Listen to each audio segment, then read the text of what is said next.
Okay, welcome everybody to this special meeting of the Sequoia Union High School District Board of Trustees.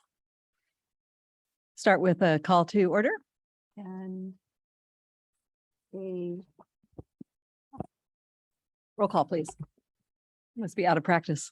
Has it been a while? Trustee Thompson, absent. Trustee Stevenson. Here. Trustee Sarver, Here. Vice President Ginn, Here. President Dubois. A quorum is present.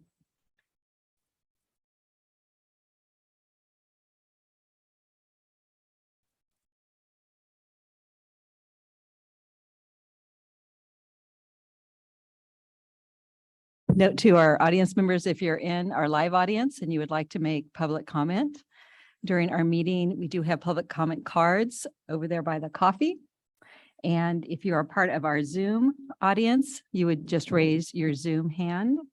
There's an opportunity to make public comments on items not on the agenda, and then also opportunities during our agenda item. So if you're on the Zoom audience, again, just raise your Zoom hand and I will call on you. Okay, we are at item 4 of our agenda, the approval of the agenda. I move to approve the agenda. I'll second. Thank you. All in favor? Aye. Motion passes to approve our agenda. And now is an opportunity for public comment for items not on the agenda. I have no comment cards. Thank you.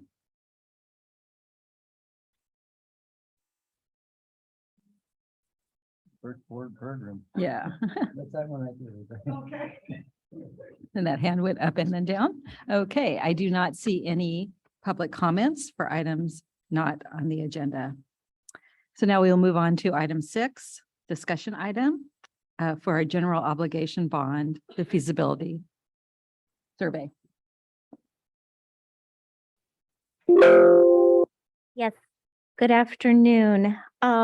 With us today, we have Joy Coomer from TBWH, who is our campaign consultant as we consider placing GO bond on the November ballot. And then we also have Dr. McClarney here from True North Research. We had him go back out and do an updated tracking survey so that we can discuss different potential amounts to possibly place on the ballot. Tim, we have the presentation here, or you can try to share your screen. Yeah, I can load it on my end if that works for everybody. How's that? That's great. Thank you. Okay, and then what I'm gonna do is just stretch you all back out here because I'm on 2 monitors and take it from there. Okay, so good afternoon, Madam President, members of the board. I'm Tim McClarney, President of True North Research.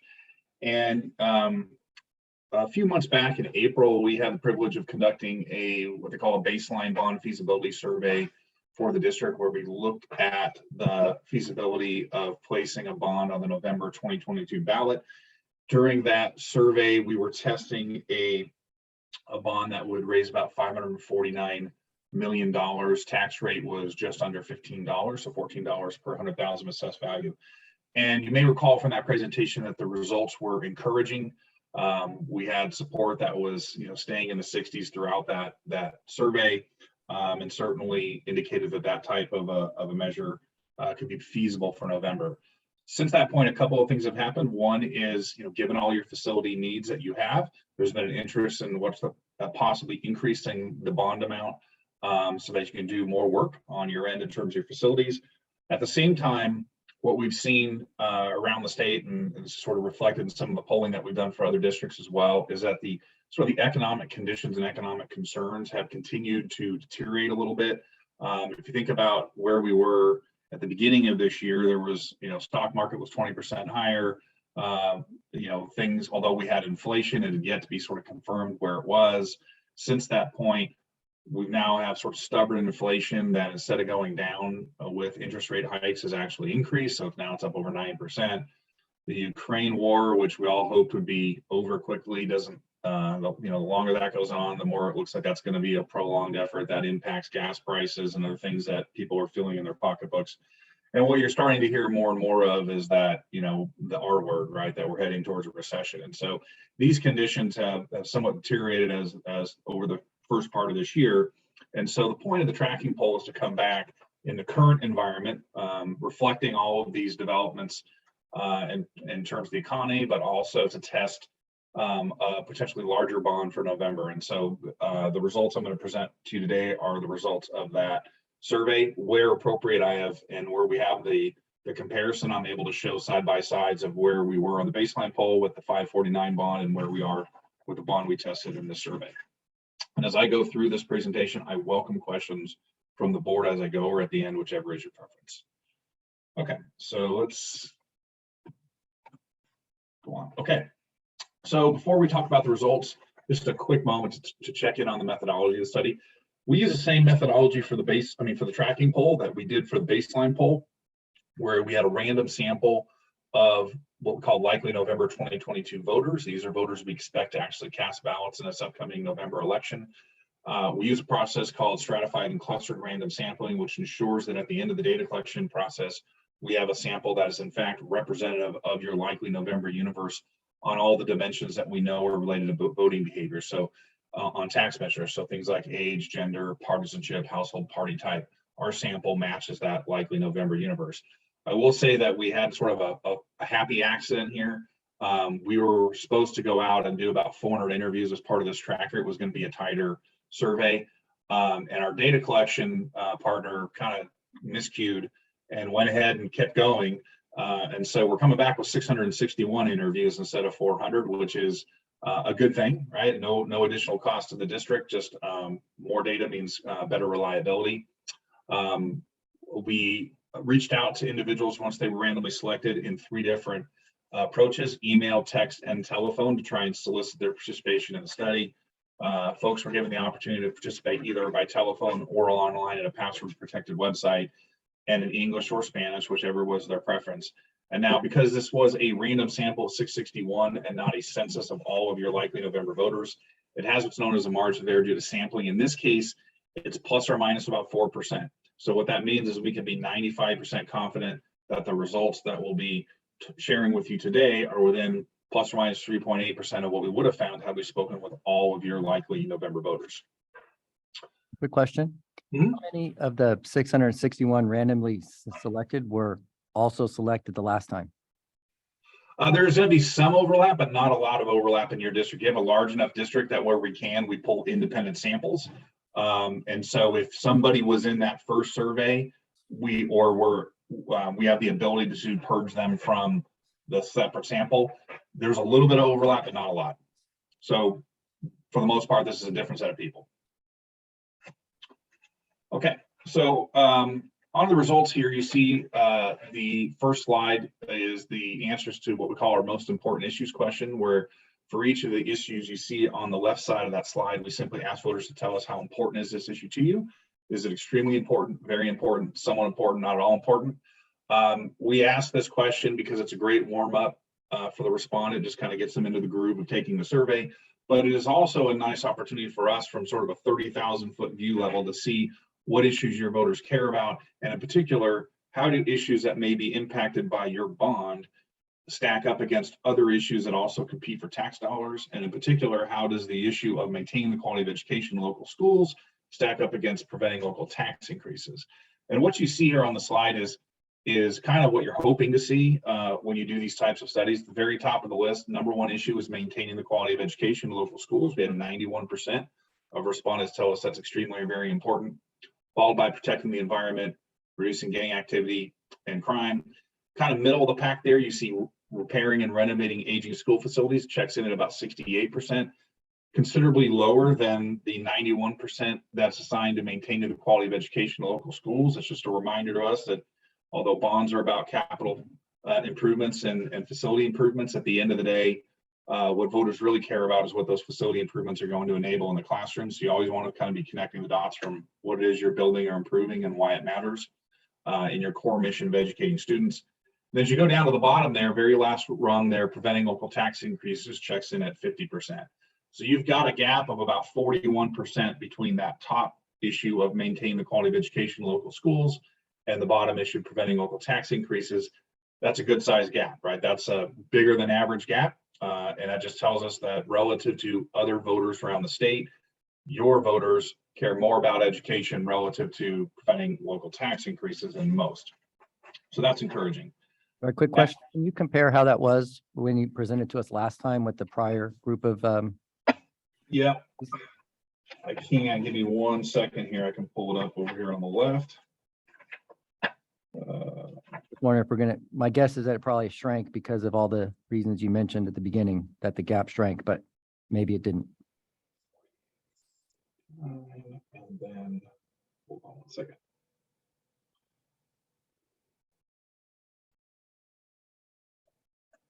So the gap shrank a little bit. It was about 45% before, right? So it's about 41% now. So we're seeing a little bit of a shrinkage, but not a lot. And I'll have more to say that on the back end. I mean, we definitely have seen that the conditions have changed a little bit, but it's more of an interaction effect than it is just, the conditions themselves. It's sort of the conditions plus a few other things kind of get together in the mix, and we do see some differences at the end of the survey. But up front here, we don't see a lot. And when you get to this initial ballot test, I think you'll be interested to see kind of where that initially where the proposed larger bond stacks up against the one in the baseline. So, and by the way, the relative ranking here looks the same as it did in the baseline. On that last slide here, maintaining quality of education was number one then. Preventing local tax increases was also at the bottom then. Okay, so one of the concerns that we had heading in towards the November election for your bond is that in your largest feeder district, Redwood City, they're also considering a bond for the November ballot. My understanding that's going to be somewhere in the neighborhood of about a $300 million bond. And so when you put two bonds together, one for a feeder district, one for a high school district, voters are going to be asked to vote on both of these bonds. And that experience could be off-putting for some voters. They might say, look, I can't afford both of these. Maybe they're going to want to split their vote, et cetera. And so what we wanted to do in the space of this tracking poll was get an understanding of how might that experience of voting on the elementary school district bond first and then the high school district bond for those voters that are in that Redwood City school district, how might that ultimately shape how they vote on your bond? And so we did that by, in this question, if somebody was within the Redwood City school district boundaries, we opened up the survey after that importance of issues question by explaining to them that there would be another, there's going to be a couple bonds on the ballot this November. And we read to them sort of a summary of what the Redwood City school district bond would be and asked them to tell us whether they would vote yes or no on that bond. So the 61% here you see is the 61% support among voters within Redwood City School District for the summary of the Redwood City School District bond. This wasn't really meant to be a perfectly accurate read on their potential bond because the wording was a little bit paraphrased. It wasn't the full 75-word ballot statement. But I understand from Joy, who's also managing that project, that our numbers are actually pretty close to what the school district's been getting in their more recent polling. So the point of this was to, again, expose these Redwood City voters to the idea that it's, you're going to have the experience of voting on this bond. And now I'm going to present to you the high school district bond. If you were not in Redwood City School District, you did not receive that question. You went straight through. So from there, we got to the initial ballot test for your proposed bond measure. The wording here is. Hello? I think Shani says a question. Can y'all hear me? Not really, very, You can't hear me? no, I can. Here now. Yeah, it's on, but I couldn't tell if anybody could hear me. I have a question. So going back to the screen before this, so this is just asking about Redwood City School District measure or our measure and Redwood City being on the same ballot? Yeah, this is just the Redwood City School measure. So, and I can read it to you for voters who are in Redwood City School District, who we know we're going to be seeing 2 bonds on the ballot this November, we said, okay, this November, voters will be asked to vote on several ballot propositions at the state and local level. The first is a bond measure for the Redwood City School District that would raise $298 million with a tax rate of $24 per 100,000 assessed valuation to improve local elementary and middle schools, including repairing and upgrading science, technology, engineering, arts, and math classrooms and labs. If the election were held today, would you vote yes or no on this measure? So all we're doing here is planting, and sort of it's the experience that they would have if they walked into the ballot. They said, oh, the first measure here is the Redwood City School District. We described it for them. They voted on it. So this is not about the high school district. This is how they would say they would vote on the Redwood City School District bond. Okay, and help me to understand that question compared to both of ours being on the same ballot. So we don't ask, what we did is we let them know that there's going to be multiple measures on the ballot, both state and local. Then we presented to Redwood City School District voters the Redwood City Elementary School District bond. That experience simulates the same scenario they'd had if they were reading down their ballot, saw that bond, had to make a decision on that bond. Do I vote yes or no on this? And then getting to the next one's going to be your bond. The reason we do this is because your measure isn't going to fail or succeed in a vacuum, right? You're going to be on a ballot and you're going to be sharing space with other measures. And sometimes when you have another local measure like a feeder district bond, that can, for those voters, impact their willingness to vote for your measure, because they're having to now decide, do I really want, can I afford 2 of these, right? Can I afford to say yes on this elementary school district bond? Can I afford to say yes on the high school district bond? Whereas if you were the only thing on the ballot, they wouldn't have to have that kind of consideration. Okay, thank you. Just wanted to Yep. better. Sure.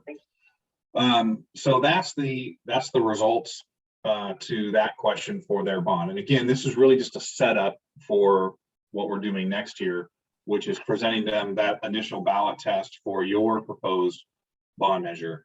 For this tracking poll, you can see here that we increased the dollar amount. It's set at $745 million.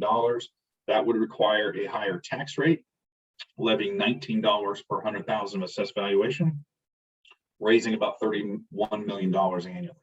So that's the language that we did in the initial ballot test, which is a good gauge of kind of where your community is at today in the current environment. And that's the language, and here are the results. So at that initial ballot test, we had on the left is the tracking poll, on the right is the baseline poll. So in the tracking poll for the $745 million bond, we had 64% support at that initial ballot test. That is about 3 points lower than the $549 million bond that we tested back in April, which is shown on the right. So not a lot of difference initially between these two proposed measures. And it's also worth noting that the tracking poll on this initial ballot test comes in about 9 points above that 55% threshold that you need to be successful. So initial results look, similar in a way that you might expect. Given that it's a little more expensive, it's going to cost a little more. We would expect a little bit of fall off there. From there, though, we then, first of all, let me show you a little bit about how this plays out across subgroups. So what we're looking at here is the combined either probably yes or definitely yes vote for your proposed bond measure at the $745 million mark. You can see that there's a bit of a relationship with having a child attending a school in your district. If they are currently said yes to that at some point in the poll, that group tends to be a bit more supportive than folks who don't have a child in your school district at this point. You can see that by age. We see that your youngest voters, the under 30 crowd, is the most supportive.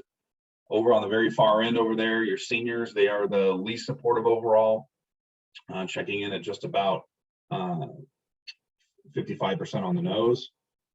Just curious, you mentioned it being slightly better, but it looks to me to be massively better for people who have students in the school. 10 points. Well, I'll show you massive here in a second. Okay. It's a relative thing, so it's definitely better. This is massive. So household party type, right? So this is what is your partisanship and what is the partisanship of the people who you may live with that are registered to vote. You can see that whether you're a single Democrat or a dual Democrat, meaning you're a Democrat who lives with another Democrat, you support this bond at the tune of about 75%. If you're a Republican who lives alone, you're supporting this down at around the low 40s. If you are a Republican who lives with another Republican, these are what I call our super Republicans, right? You support this to the tune of about 14%. And then obviously your independents kind of fall in the middle there. So big partisan differences here. To the right, you have the Redwood City ESD voter. You can see that if they are a voter in Redwood City, they're actually a little more supportive. So we aren't seeing any real negative influences here based on the exposure of that person to a potential bond measure for the Redwood City and then them. So the voters in Redwood City didn't have a big turnoff here relative to them having two bonds on the ballot. So we didn't really see that impact. To the far right there, you see home ownership. You can see that is a driving factor. You have 55% support among homeowners. You have about 80% support among renters. Can I pause for 1 second? I just got to get my dog to stop barking. I'll be right back. Hold on 1 second.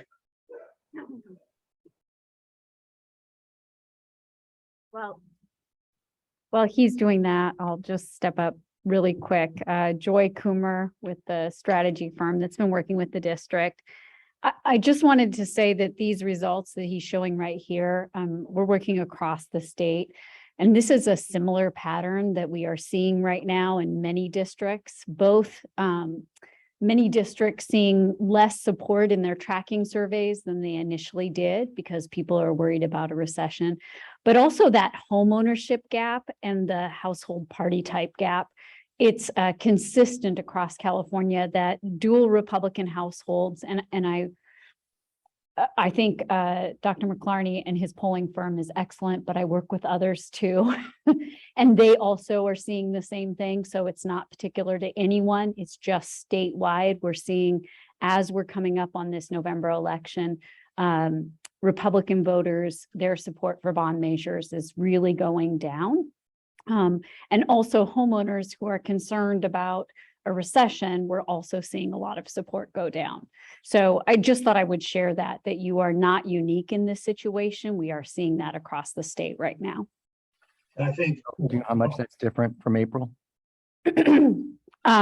So I would say in April, we were seeing Republicans and even dual Republicans supporting bond measures, closer to that 55 mark. They weren't actually hitting 55, but they were pretty close. And now in every district, I'm seeing it, especially dual Republicans, at or below 25%. So, a pretty decent jump there. I have the actual comparable number from the baseline bond measure. Dual Republicans at the initial ballot test were at 42%. So they've gone from 42 to 14 in the space of time. And your single Republicans were checking in around 36, so they're a little better. What tends to happen, and sort of piggyback on what Joy is saying, is we actually saw a lot of this in the 2020 cycle, where early on baseline polling 9 months out from an election, we didn't see as much in the way of partisan differences between Republicans and Democrats. They were there, but they were, to the tune of, say, 30 points. As we started to go towards these election dates, you might recall that Donald Trump got impeached, and we had 3 to 4 months of open partisan warfare in the news every day about where Republicans and Democrats are going at each other. That had the effect in that election of driving Republicans away, that we started to see this real gap open up in terms of support levels for tax measures between Republicans and Democrats. And it was clear as day in all the tracking polls. What we have now, we're sort of thinking ahead to November. We say, on the one hand, I would expect this to be a bit less partisan election, particularly in California. is, the top ticket race for the governor is kind of a non-event, right? I mean, Newsom's going to win a second term. So that there isn't a lot of that going on in terms of partisanship, but what is happening for those of us tune in is the January 6th hearings. That is actually starting to stir the pot, right? In a partisan way that wouldn't otherwise be there. And what we're starting to see, I think, in part because of that, and also the larger economic conditions, Republicans are starting to fall away. So the good news is for you as a district, you don't have a ton of dual Republicans, right? There's just not a lot of them in your district. And so the fact that they are falling off the map here doesn't have as big of an impact. I have some districts where that's the largest single part, subgroup among household party types, right? They're much more conservative communities. And when that group moves like that, it's a very big challenge for any type of measure going to the ballot. Sorry, Yeah. Rich, did you have a question? No, this was just Joy. Sorry, Tim. I don't know if you can see me, but the homeowner gap, where we see this right at 55 for the homeowners, though, I think that is directly related to economic conditions. And again, that change has been pretty consistent across the state. I do think homeowners are the ones that, really pay attention to these measures. Renters tend to always be supportive, but we have seen homeowners in the past be much more supportive as well. And the other thing is this gap that's opened up here is new. When you look at the baseline poll from April, our support levels between homeowners and renters were within about 2 points of each other. They were both sitting around mid-60s. Now what you're seeing is your renters are up, but your homeowners are off, right? So you're opened up a bigger gap here in this tracking poll. I think it's in part, to what Joy said. It's conditions have changed, and I think it's also that because the conditions have changed, it puts homeowners in a more sort of sensitive spot relative to other things. So if they hear negative information or they hear a higher tax rate, right, it makes them a little easier to tip over into the no group than if conditions were stronger. So that's part of why we think that's opening up. And again, to Joy's point, we're seeing these patterns not just here, we're seeing them in other districts, which is why we can speak a little more confidently about these things being just not anomalies. And then the last slide here I'm showing is support levels. We have a bit of a gender gap in your district with females being more supportive than males. That's also kind of typical. And then when you take your household party groups and you roll them up and just think about what's the partisanship of the individual voter we're speaking with, here again, you can see a pretty, a very large gap based on partisanship, particularly between the two major parties. Okay, so that was the initial ballot test.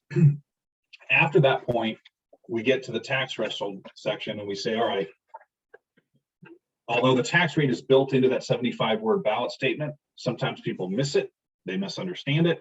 And so we have a clarifying question that comes after initial ballot test where we focus their attention on the tax rate. We say, if the high school bond's approved by voters, it will increase property taxes by $19 per 100,000 of assessed valuation.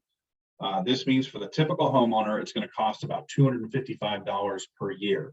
Knowing this, would you vote yes or no on the high school bond measure? You can see that when you kind of focus their attention on the price tag here, support goes down as you would expect. It's a bit of a wet blanket.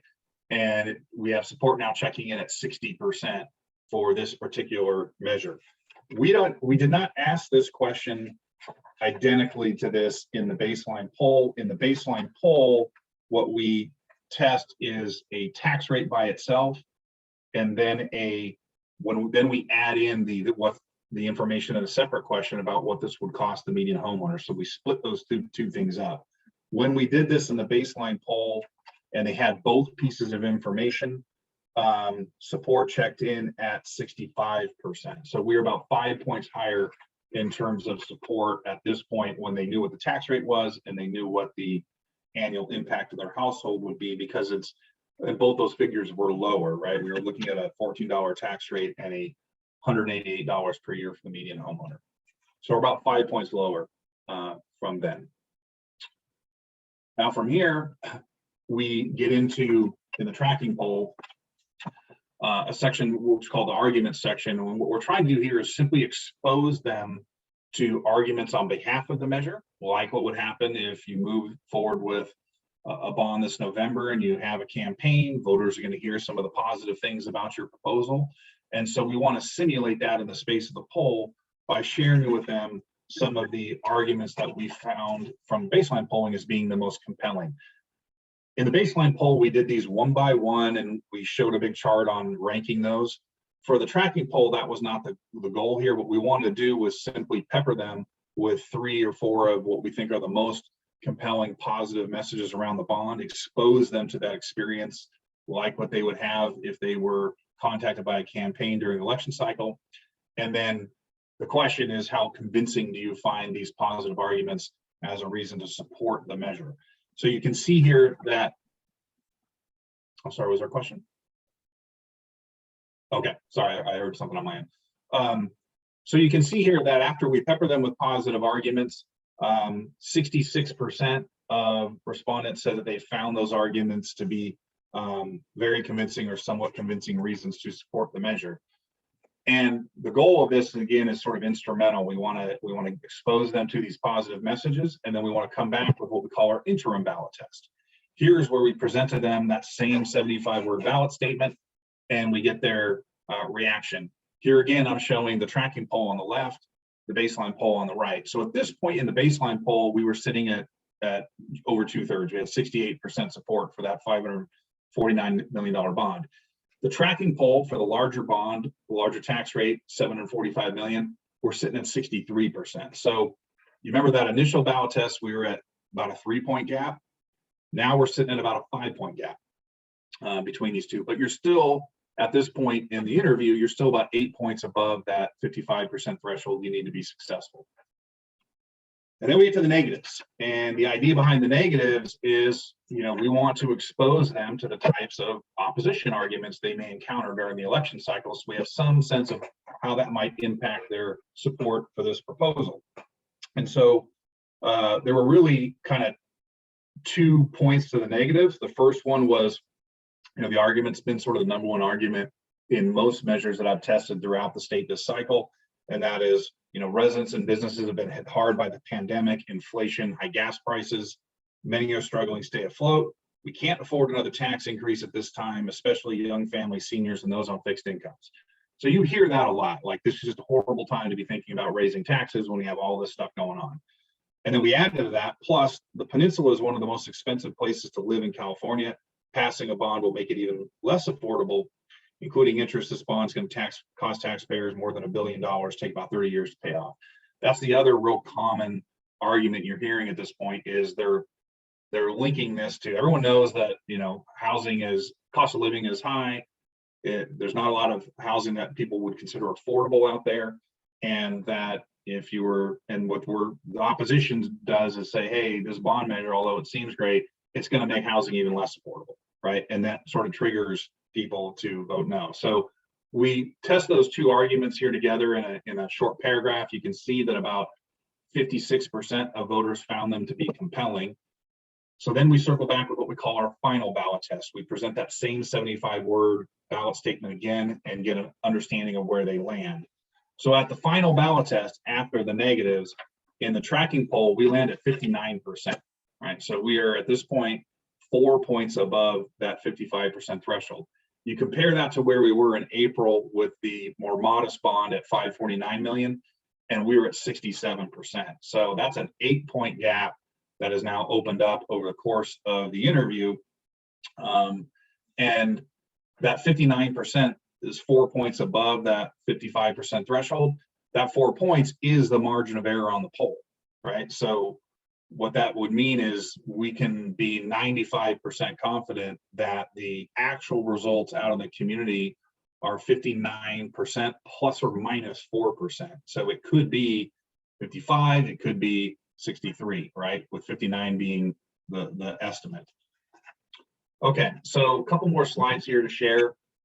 One is, at the end of this interview, we just took the final ballot test on the $745 million bond. If somebody was a no or a not sure at that point, we followed up and we said, okay, what if the high school bond we've been discussing was set at a lower amount of $549 dollars and $549 million instead, which would increase property taxes by $14 per 100,000 of assessed valuation and cost the typical homeowner about $188 per year. Would you vote yes or no on the high school bond measure?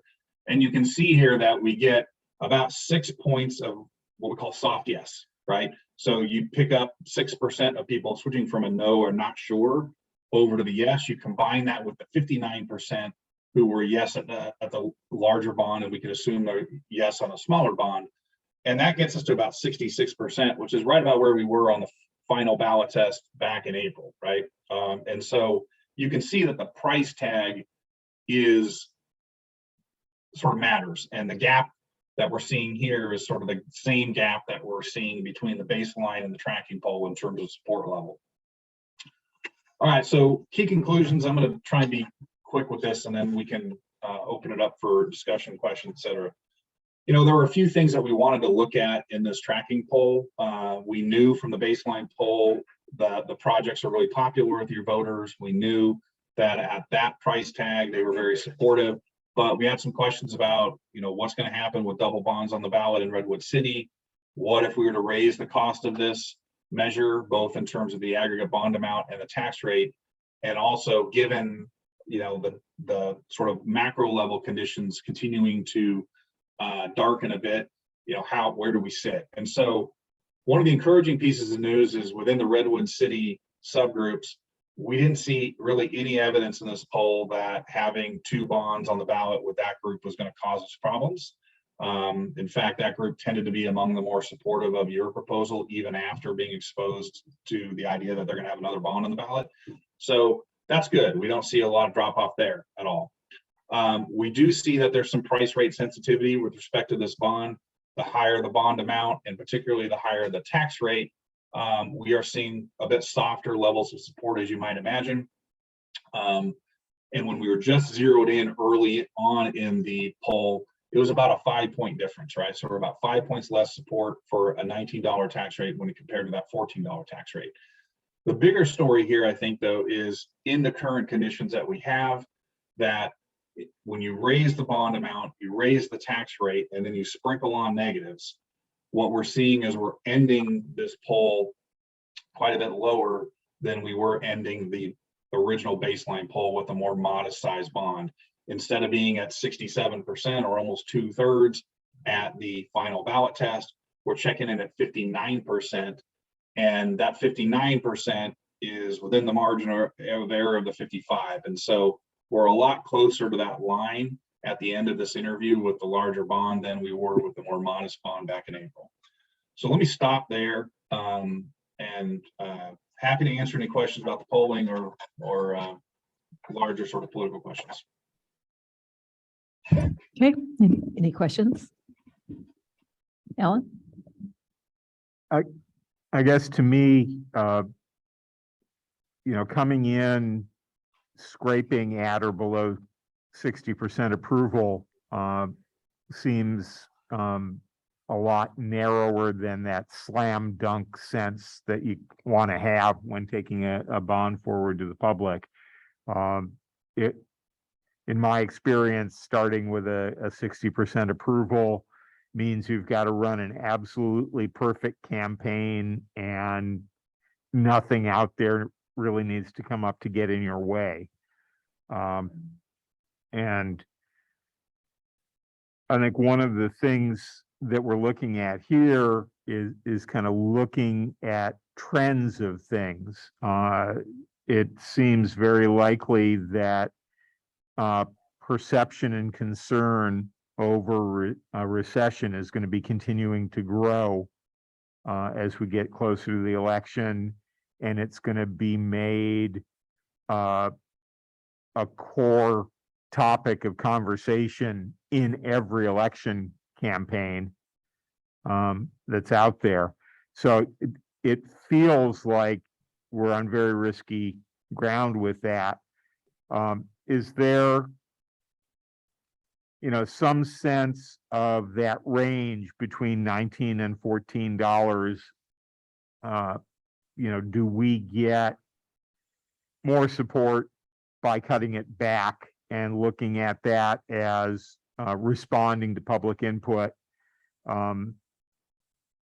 Or is it just basically an A or B switch? We would either go at 19 or go at 14 in order to see much of any difference at all. So from a polling perspective, we did not test a $16 option, right? So I don't have the data on that. Mhm. However, again, doing this a lot and for a lot of years, I would expect that something like a $16 per 100,000 assessed valuation measure is it's gonna get you somewhere closer to the middle in terms of, it's gonna buy you a few extra points at that final ballot test, right? And so instead of being 8 points lower from where you were on that 549 measure, you're probably more like 4 points lower, and so it's gonna be somewhere in the middle. But we don't have hard data on that.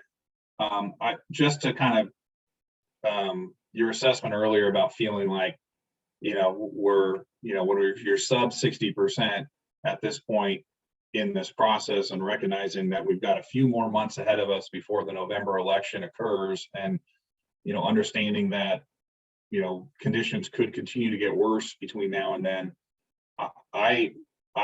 you have to look at this as sort of a risk reward proposition. In that baseline poll with a more modest bond, you are ending with support levels at around 2/3.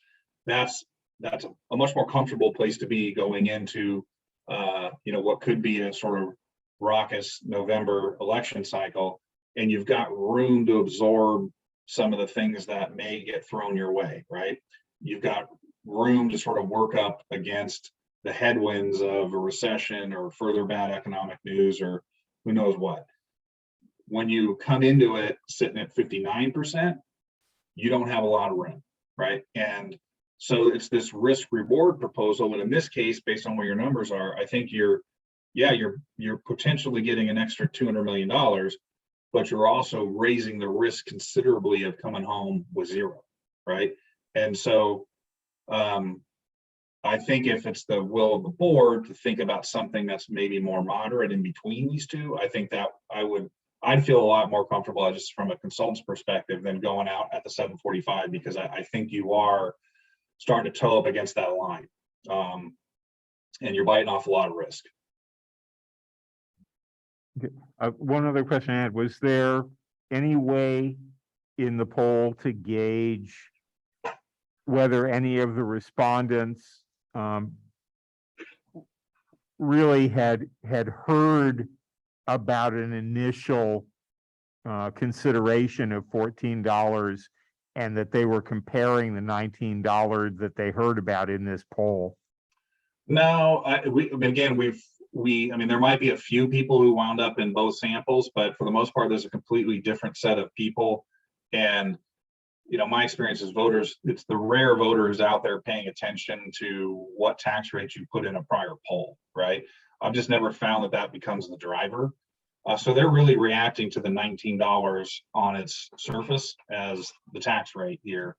They're not kind of, and remember by that last ballot test in the tracking poll, we still had not introduced the concept of a $14 tax rate until the next question, right? It was right after that final ballot test that we dropped it to 14 to see where they're at. And interestingly enough, the level of support we saw there lines up pretty close to where we were at the final ballot test on the baseline poll for the more modest bond. Okay, thank you. Anybody else? No more questions? Okay, thank you. I'll stop sharing my screen then.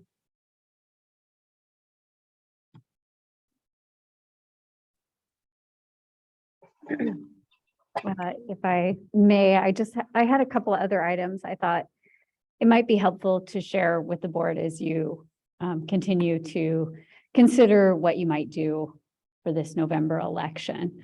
As you all know, in March of 2020, it was some of the lowest bond passage rates, down in the 30%. We saw a very nice rebound in November of 2020. It was back at the historic 80% level of bonds that passed. So, you know, the initial hit of COVID did drop a lot of bond measures in that March of 2020. But November, support came back and communities were supporting bond measures again. I mentioned this just kind of as a background that we have seen support for bond measures go forward. I will say, though, this June, bonds passed at about 63%. So 63% of them passed. You may know just in the region that Millbraes did not pass. They had initial very strong polling results. They moved forward with a bond proposal, put it on the ballot.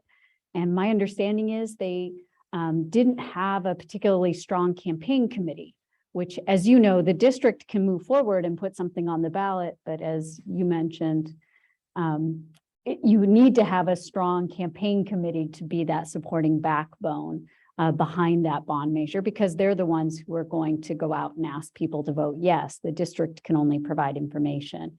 And, you know, they barely lost their bond in June, but it was a loss because they just didn't have a strong enough campaign backbone. They also looked at going again in November, and they saw similar to results to what you saw, a softening of support, you know, particularly among homeowners and that household party type. And so they've decided not to move forward with a November measure at this time. So it's not your district. It's not a, you know, picture perfect match at any way. It's just another district along the peninsula that I think is helpful to think about. We did see many parcel taxes were successful. This past June, they actually did better than bond measures, but a lot of those were renewing existing funds. They weren't new taxes. So, you know, piggybacking on what Dr. McClarney said, we don't have any data for something above that $14 rate, but is there something that in the middle may work? I mean, I think I don't think you have to pick A or B, but I do think you have to think about how much is this going to cost the typical homeowner a year? And one thing that strikes me is $188 when we sort of broke that down. How much will this cost the typical homeowner? That's where we saw, you know, above 65% support. It's also under $200 a year.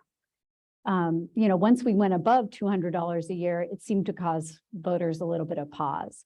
So, you know, again, we have no hard data, but I would say somewhere around that $200 level for a typical homeowner is probably where there is a, you know, difference in the breaking point. So as you're considering what to do for this November, I think there is support for a bond measure.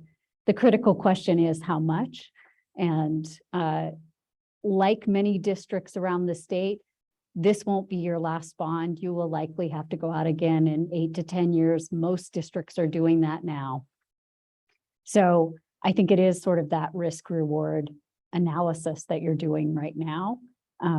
Our deadline to put something on the ballot is August 12th. So that is fast approaching. You will need to make a decision so that the board can vote on what to put forward. But happy, both Dr. McClarney and I are happy to answer any other questions you might have. I have a question.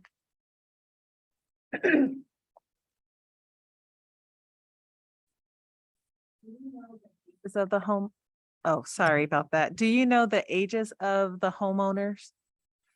Was that what the ages were? One of the screens that you went through? So there's probably a way to do a cross analysis of that data. Of course, we don't have that. At least I don't have it. Maybe Dr. Yeah, I don't have it. I don't have it handy with me. In our cross tabs, it would show home ownership and the age profile. As you might imagine, they're going to be older for the most part, right? And so, you know, you're looking, as you get older, your probability of being a homeowner goes up. Okay. Okay, thank you. Mm-hmm. So to accompany our thoughts on what potential amount that we may use, I thought it would also be helpful for us to briefly discuss what we know that has come out about the need and the cost from the facility master plan process thus far. So before summer, we completed our outreach to parents, staff, and to students at each of the large 4 comprehensives to really gain those emerging themes. And then we still have outreach for some of our smaller sites, being a adult school, our Green Street location, EPA, and then also just to include Tide, and then although Tide and Redwood are brand new sites. So as we all could imagine, if we were to do everything on everyone's wish list in this utopian world, and it was a very well thought out wish list. So, I mean, you always kind of have some things that sound a little kind of over the edge, but for the most part, the conversations and the requests for what we would do as far as projects were very logical, they were meaningful, and they had a lot of really great conversation around them. That amount, well over $1 billion, looking upwards into probably, I would probably say like 1.2, 1.3, 1.4 when we add in some of those. And so through discussion with CAW, our architect, and then circling back as we went through with the main focus group, and then we targeted with staff and students and then community, we started to really like hone those in. We still took their ideas of thinking large, but when you come to me to ask me for a priority list, I want to be able to start to be able to formulate that priority list. So we started having those conversations. And when we look at the priorities, the number one priority that did come up for everyone was the conversation of air conditioning and ventilation, right? And then there was conversation around that, you know, what can we get regarding ventilation with renovation or replacement? And then so CAW and myself then started really honing it down. And if we did, you know, a ventilation upgrade across our district that would include air conditioning, and then we looked at a concept of 1 or 2 large projects per Big 4 campuses. So you're talking about demoing of classrooms going up to a 2-story, maybe being 1 project. So you're knocking out a lot of those classrooms. And then potentially another project would be the addition of a student union, which rang really popular across all of our areas of outreach. And then the factor that is kind of still in the works when we look at between the 14 and the 19 on what we could yield would be how much renovation can we do with the leftover classrooms, right? So when we look at renovating everything or replacing and adding air conditioning, and then a couple other, there were a couple other small projects. The bleacher replacement at MA was included. Turf at the baseball field at Carlmont was included, just kind of high points. With student unions, we are slightly under $680 million. Now, that's also with a 30% escalation factor. So that escalation factor and these numbers are done by estimators at this time. And as we know, it's a fairly conservative number. It could be higher, it could be lower. So as we look at this 14 and this $19, I just want to, you know, it's important for us to manage expectations of the type of projects that we will be able to produce for our communities. But know that this $14 at this $550 is still a very substantial amount, and we will see several upgrades, more than what we have saw with the 2014 bond, right? at some of our large fours. And so a way to kind of think about that is, you know, it's been since 2014. We go out with this number. We know that we had high passage or high responses from that $14, and then potentially look at renovations that we may have not been able to include, potentially considering another bond 6 years from now. When we have to show that, which is also a pattern, and Joy can speak of that several school districts do throughout California as they phase in. Obviously that amount would be a lot smaller than what we're trying to chunk out right now to do. So I just wanted to be able to share that update on some numbers and some estimates and types of projects that so far have come out of the facility master plan process. Yes, Carrie. So at the $14, that would get all the air conditioning we need, plus some other projects. Yeah. Like the MA bleachers, would that Yes. still be safe Yes. under that amount? Yes.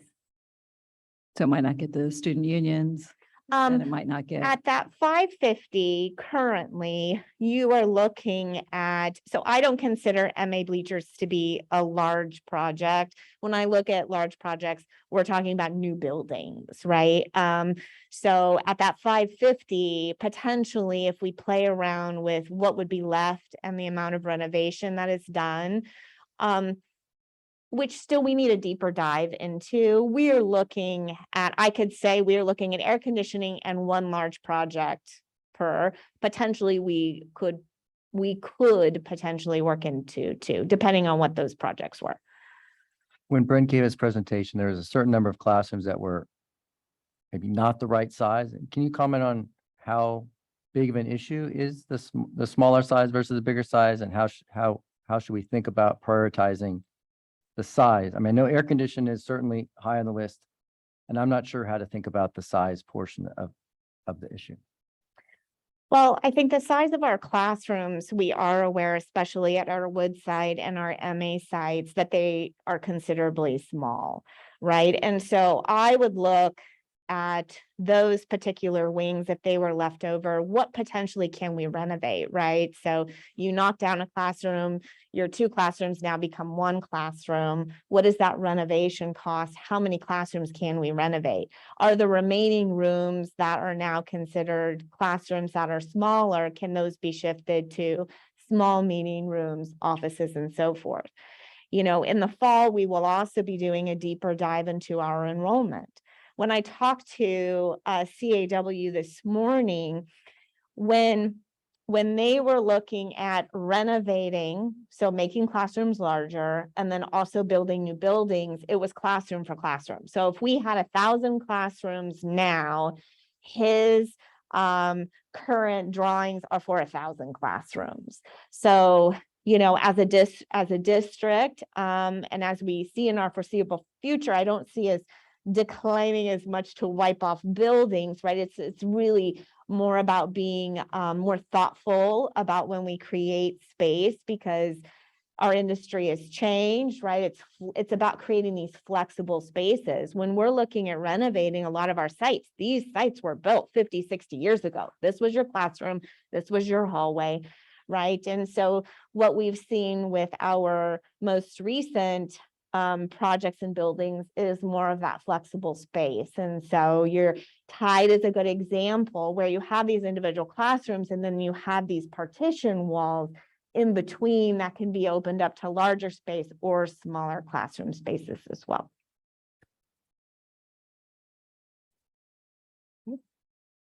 So are you looking for the board to actually give you a number at this meeting, or what are you guys looking for?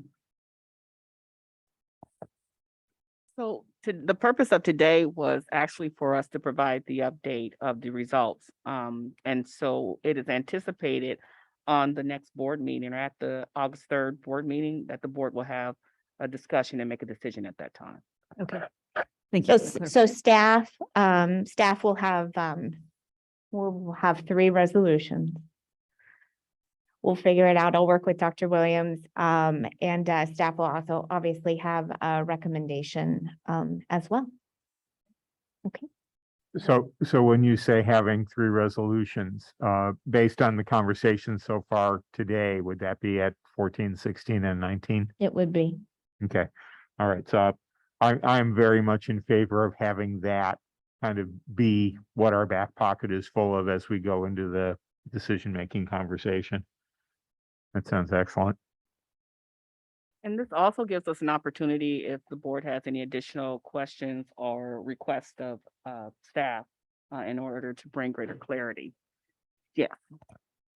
I do have one thing that keeps kind of like going through my mind is that there is a lot of housing stuff going on in our communities. I know Menlo Park has quite a bit.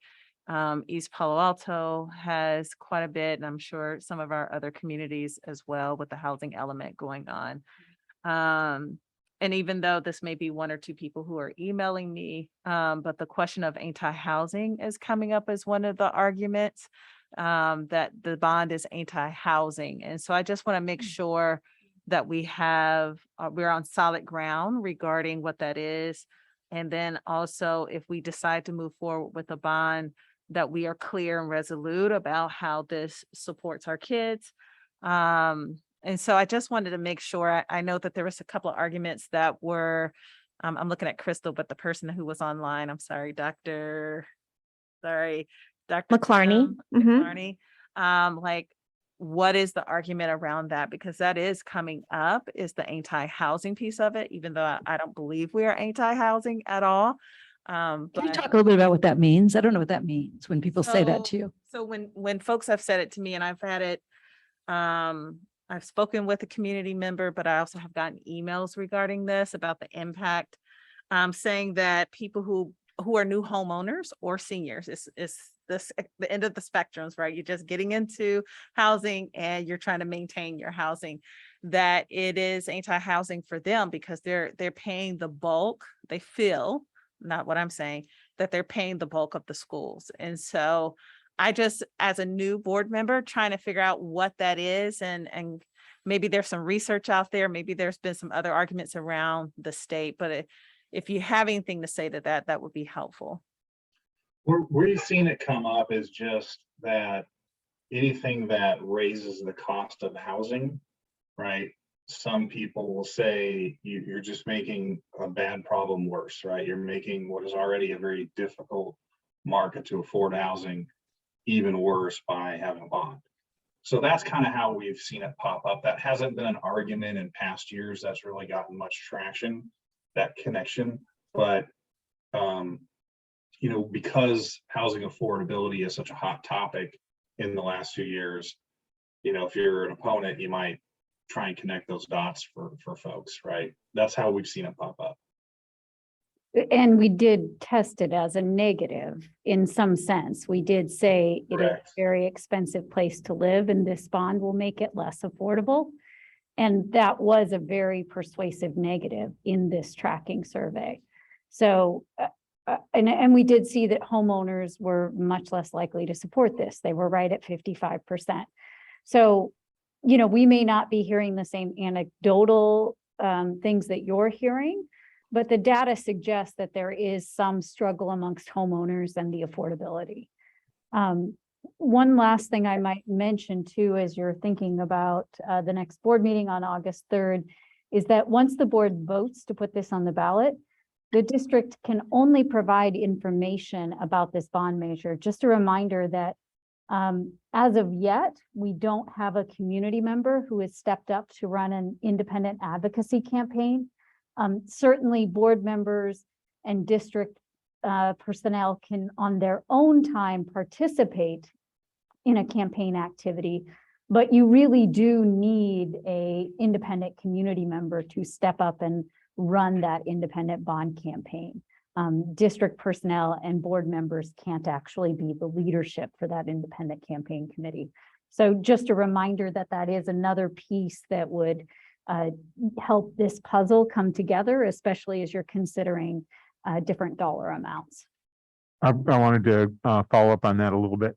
Now, my experience has been that under the Brown Act and other aspects of board obligations, responsibilities, restrictions. The board is able and it is normal to have up to 2 board members designated as bond campaign liaisons. Yeah, absolutely. And sometimes I have board members swap in and out. So, they may take turns coming so that there's only ever, technically you have voted already to place it on the ballot. So you're not discussing an item up for consideration. So in that aspect, there are not that many conflicts there. But we do find having 2 people either dedicated or swapping in and out with other interested board members is fine. The key is you can't be a campaign chairperson or a treasurer if you are a board member. Technically, the FPPC does allow you to do one of those positions, but then it also requires that the committee be named after you as a board member as a primary sponsor because you are an elected official. So it's not particularly beneficial for an independent campaign committee to be linked so closely to an elected official. Now, from my past experience on the previous bond, what we found was that the facilities planning committees, which engage active community members through each of the sites, tends to be a really strong candidate pool for leading the campaign. Do we have a sense out of some of our facilities planning groups of some interest or at least some really strong capacity to be part of the team? We definitely have capacity. There's still this courtship that's going on right now. I haven't really heard any hard no's, but I haven't heard any yeses either.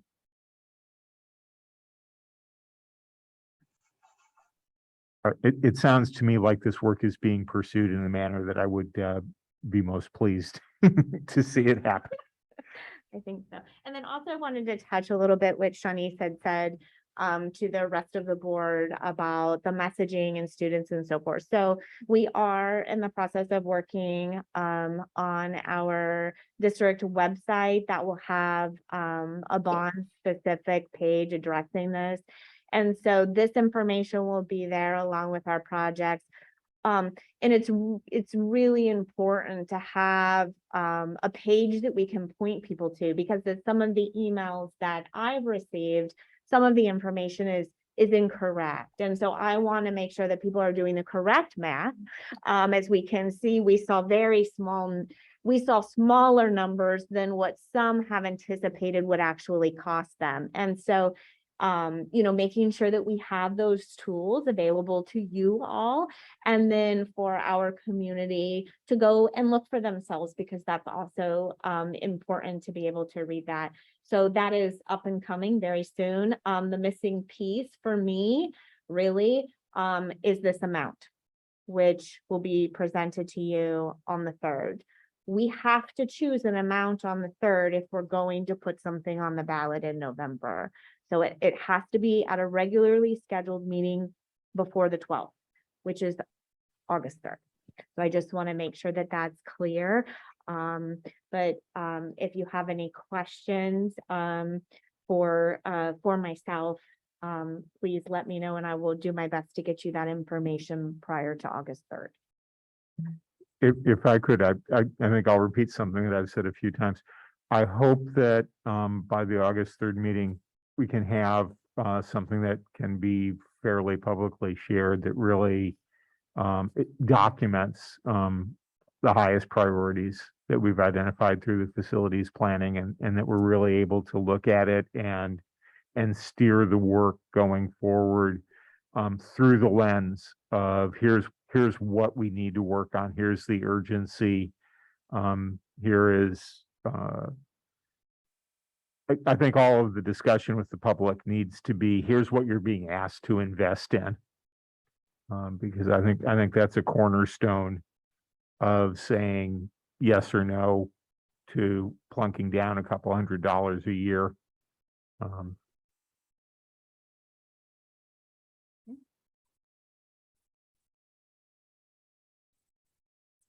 Okay.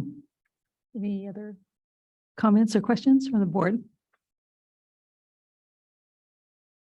Anything else? Thank you. Okay, so